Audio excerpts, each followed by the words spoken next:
Imagine waking up in a world where death waits behind every tree. No houses, no cities, just predators, shadows, and silence. This is Earth. But not the one you know. We're going back 6.8 million years into the past.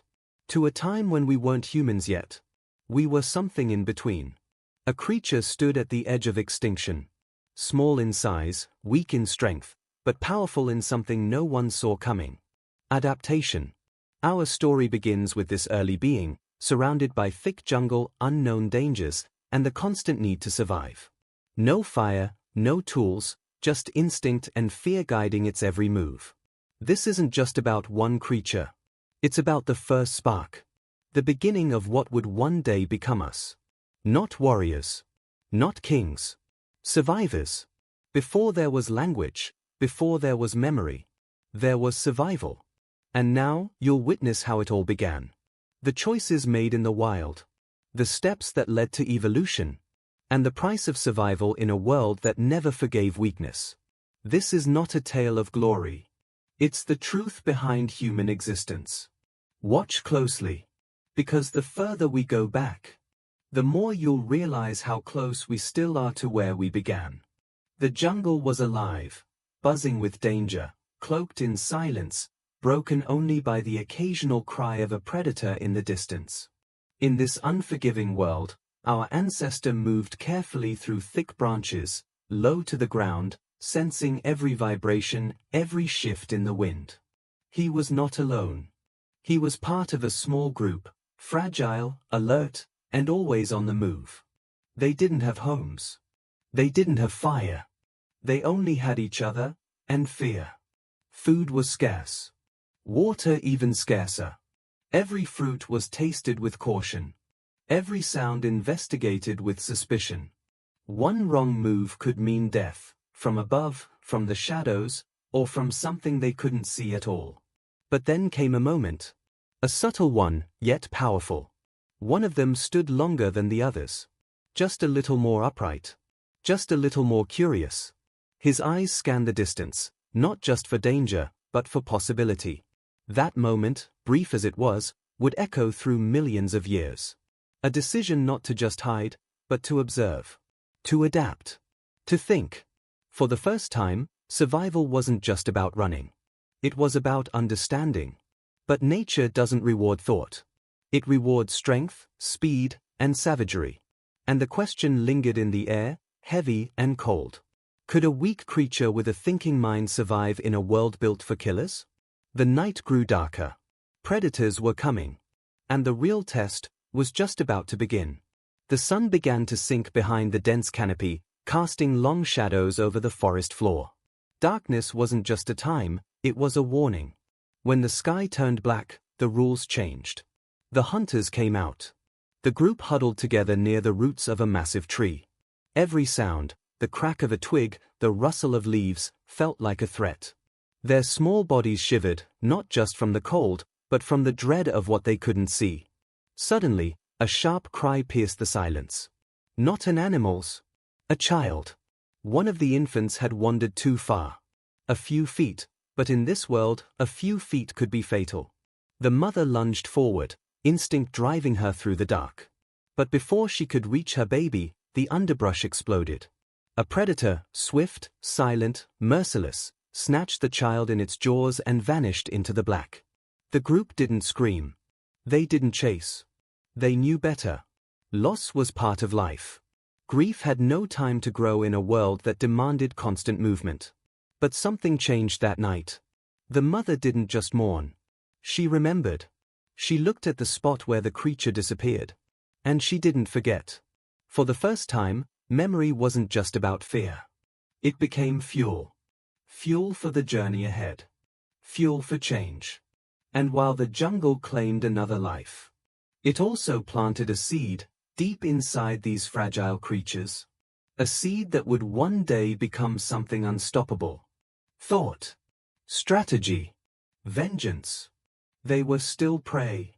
But not forever. Because that night, something else was born in the dark. The idea of fighting back. Days passed, but the forest never rested. Every sunrise was a second chance, and a fresh threat.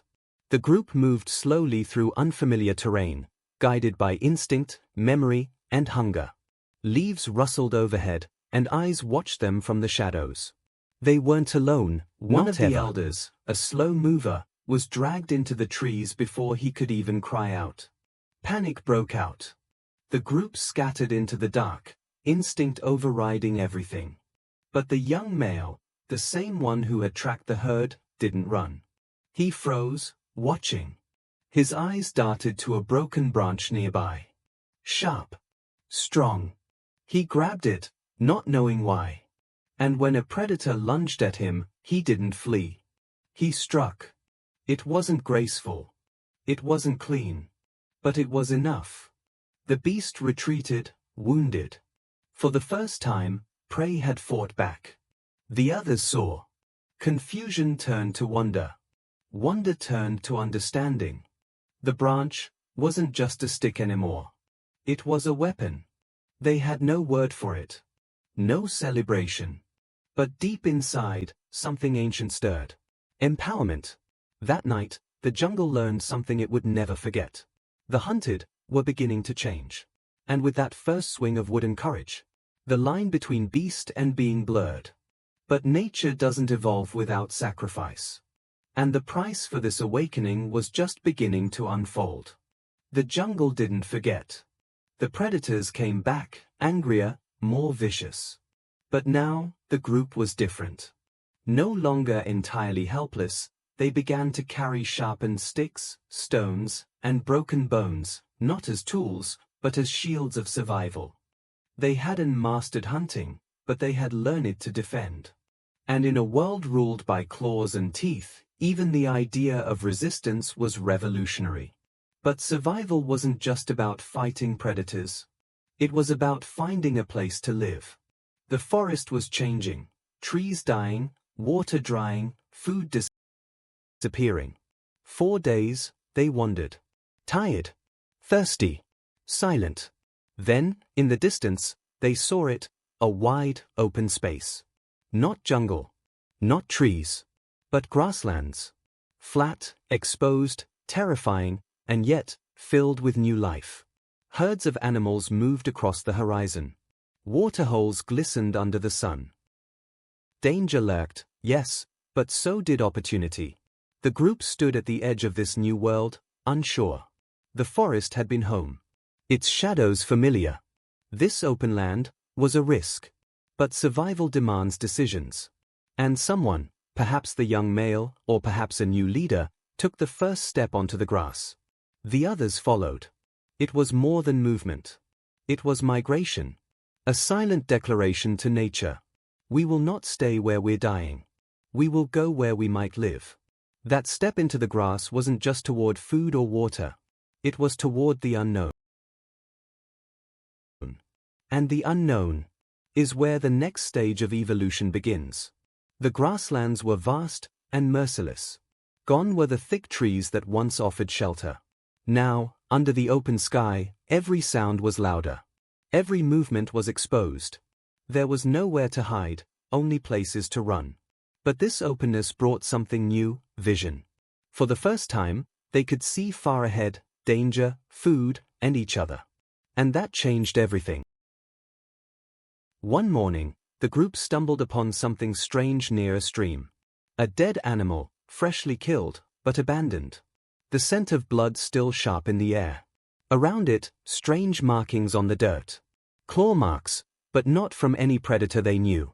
They weren't alone here. Something else roamed these lands. Something fast, clever, and territorial. The group moved with caution now, sticking closer together, forming tighter circles at night. But they did more than that. They began to communicate. Not with words, but with sounds, with looks, with gestures. A soft grunt to signal danger. A hand wave to say move. A gaze that meant follow me. It wasn't language yet, but it was the seed.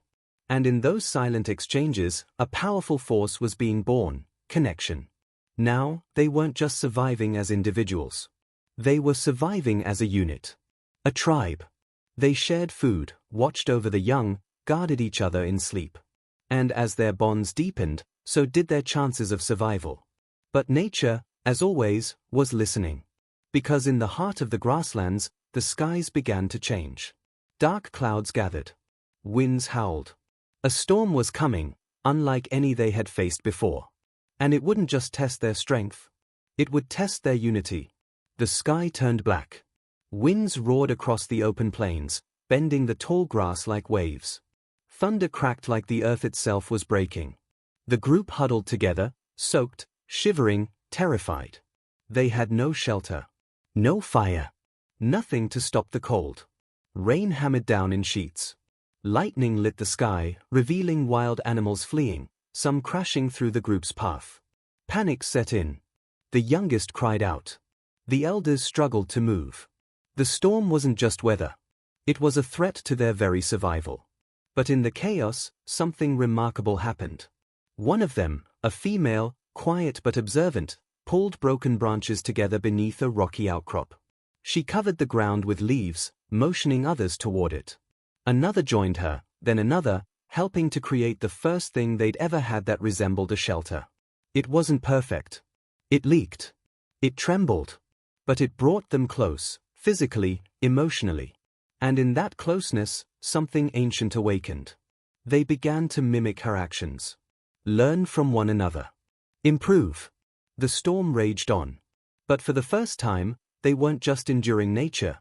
They were beginning to respond to it. The next day, as the clouds cleared, the world looked new. The air smelled of wet earth. Rivers swelled. Animals returned. Life resumed. But they had changed. The storm had stripped away weakness and revealed strength, not just in body, but in mind. From a broken storm shelter came the first flicker of invention. From desperation came cooperation. From fear came fire. Not yet literal, but in their minds, the spark had been lit. And soon, that fire would leave their hands, their hearts, and reach the skies, forever changing what it meant to be human. Because the next chapter wasn't about survival anymore. It was about control. The days after the storm were quiet, but something had shifted permanently. They had felt powerless against nature, but now they had ideas. The same female who built shelter began to gather dry leaves, twigs, and stones. She rubbed them together, over and over. Others watched, curious. They didn't know what she was doing, but they felt it was important. Then, one evening, it happened. A spark. Tiny. Fleeting. Gone in an instant. But it was real. She tried again. Another spark. Then smoke. Then fire. It crackled, hissed, and glowed with a light they had never seen before. At first, they backed away in fear, then slowly, they crept closer. They reached out, felt the heat, saw their shadows dancing in the flames. And in that moment, the night changed forever. Fire gave them warmth. Fire gave them light. Fire gave them protection. But more than that, fire gave them power. They no longer had to fear the dark. Predators stayed away. The cold could be held at bay. Cooked food became easier to digest. Sick members recovered faster. They were no longer at the mercy of the wild. They were shaping it. Around the fire, they sat together, exchanging looks, grunts, gestures.